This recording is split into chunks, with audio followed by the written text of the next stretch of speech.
আমাদের কি হয়েছে যে আমরা আল্লাহর শ্রেষ্ঠত্ব স্বীকৃতি দিতে যাচ্ছি না।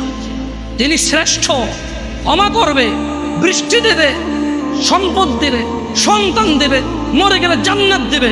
ওনার কাছে শুধু ক্ষমা চাইতে হবে, অপরাধ থেকে বিরত থাকতে হবে।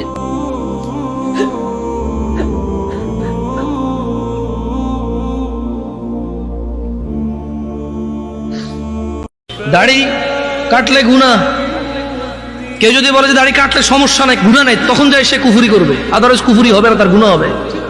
মদখোর গুনাহ করে, জেনাখোর গুনাহ করে, মিথ্যাবাদী গুনাহ করে, মারামারি করা লোক গুনাহ করে, অন্যায় অবিচার করা লোক গুনাহ করে, নামাজ যে ত্যাগ করে সে কুফরি করে। কিয়ামত দিবসে একজন ব্যক্তির অপরাধের ৯৯টা দফতর খোলা হবে। আল্লাহ ওই ব্যক্তির সামনে তার অপরাধের ৯৯টা দফতর খুলে বলবে, বান্দা তুমি কি এই অপরাধ করেছো? বান্দা বলবে, আল্লাহ হ্যাঁ, আমি এই অপরাধ করেছি, আমি স্বীকার করছি, আমি অন্যায় করছি। বান্দা লজ্জিত থাকবে আল্লাহর সামনে, তার অপরাধ দেখে সে তার ৯৯টা বই না দফতর, লাইব্রেরিও না, দফতর, বিশাল বড় বড় অপরাধের দফতর।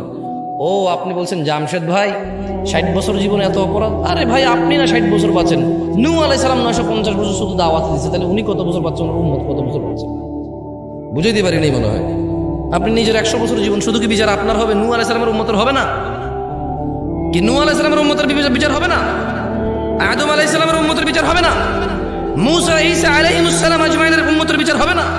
তো সব নিজের দিয়ে বিচার করেন। হ্যাঁ, হতে পারে এই ৬০ বছরে এই ইন্টারনেট। আচ্ছা একটা কথা বলি, একটা লোকের ডিশ কেবল ব্যবসা আছে। কি কেবল ব্যবসা? আপনি তো অবাক হচ্ছেন যে জামশেদ ভাই ৭০ বছর বয়সে ৯৯টা দফতর, how is it even possible?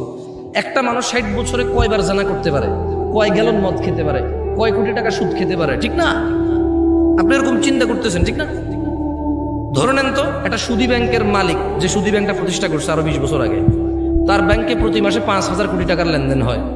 সে কত হাজার কোটি টাকার সুদের সাথে দায়বদ্ধ হয়ে গেল? কত হাজার? একজন মানুষ ব্যাংক ছাড়া এটা সম্ভব?